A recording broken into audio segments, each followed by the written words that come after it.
Hello, I'm Patman, and I'm going to be talking to you about 5 most important musical events in music history. First one, Renaissance, a positive. Second one, classical, positive. Third one, Romanticism, positive. Fourth one, Beatles, positive. Last one, commercialization, that's negative. So, the Renaissance period started from 1400 to the 1600s. And that was the first time when music was developed printing music on a wide scale, which caused learning and also encouraged people to play music more, and because it was more accessible to people. Also, there's more of a demand for music in the Renaissance period, which allowed for the first time ever for music to become a self-sufficient job. Opera also arose during this time period. Music freedom was created. It got rid of the medieval methods, and allowed people to explore more rhythm, range, harmony, form notation, allowed more creation, personal expression in life and in also music. More families owned musical instruments, but more the richer families, but still more families, and which helped families to get involved more with the music. More genres appeared after the Renaissance. One of the main instruments was the string instruments, and so I'm going to be playing a piece by John Dallin, the famous Renaissance composer. It's called Almond. Just going to be playing the intro, showing you the difference of the sound. That was pretty famous in the Renaissance. I'll go now.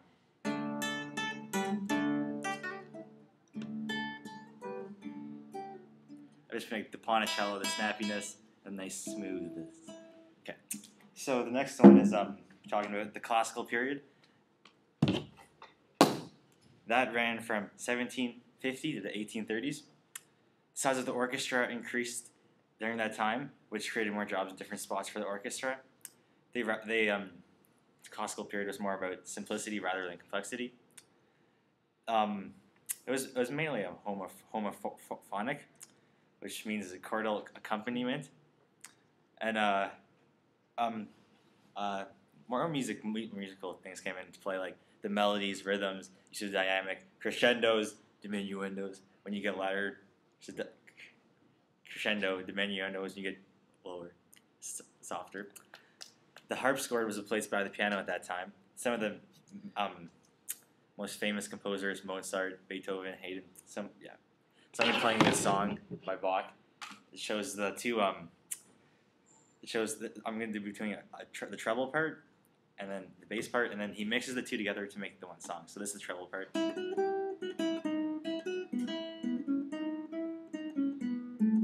That's the treble part. This is the bass part.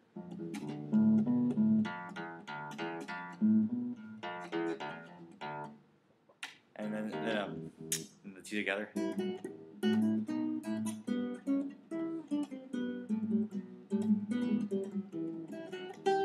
Yes, so anyways, that's that one. The next one I'm going to be doing is Romanticism. That period goes from 1815 to 1910.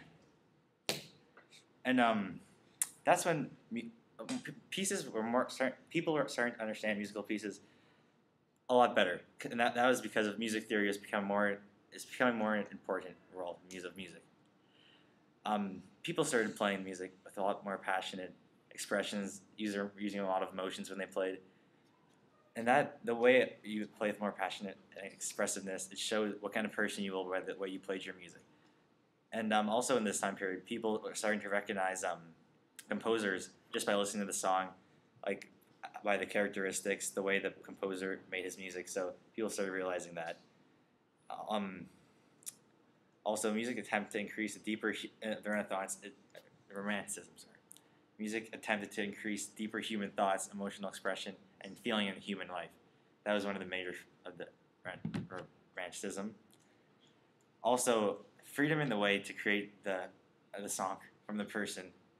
So, really increased the imagination of the humans and the way of thinking the life during this time period.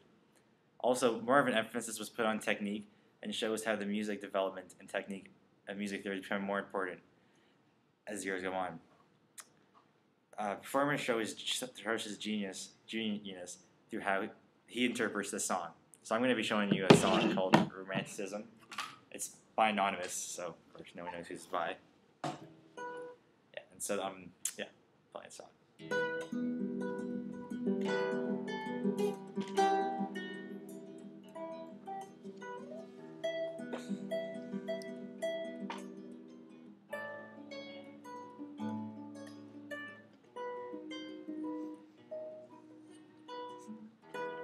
Yes, so that's that one.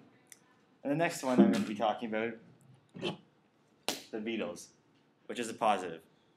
The Beatles revolutionized the way people produce music, and they were the best-selling music group in history.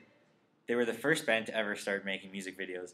So in a way, they started shows like MTV, Much Music, and also they were one of the first groups who started performing in live stadiums and massive venues. Like one of the most famous was Shea Stadium in Chicago. Also, the Beatles, their style, whatever they did was everyone copied them, like their bowl haircuts, their suits, and everything like that. Also, the Beatles changed the way bands promoted themselves, like to their album covers, names of the albums, names of the songs, the kind of songs they wrote, music they produced. They're also one of the first ever bands to make movies help promote themselves, like the movies Hard Day's Night, helped by the Beatles. They were one of the first bands to really try different things, like they started introducing Indian music to American fans. And so then the last thing we're talking about, commercialism. That's negative. And in modern times now, music is a lot less cared about, and more emphasis is put on the selling of music and the product of the band. All the songs on the radio really just seem to be identical. Just everyone is the exact same, like all the rap songs, Jay-Z, Nicki Minaj, and all those people. They're all really extremely similar.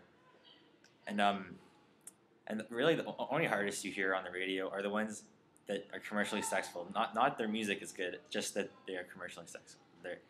They are able to promote the band really well. And music really isn't much of a factor. It's a lot less important. And then artists with great music will be unheard of if they're not commercially successful.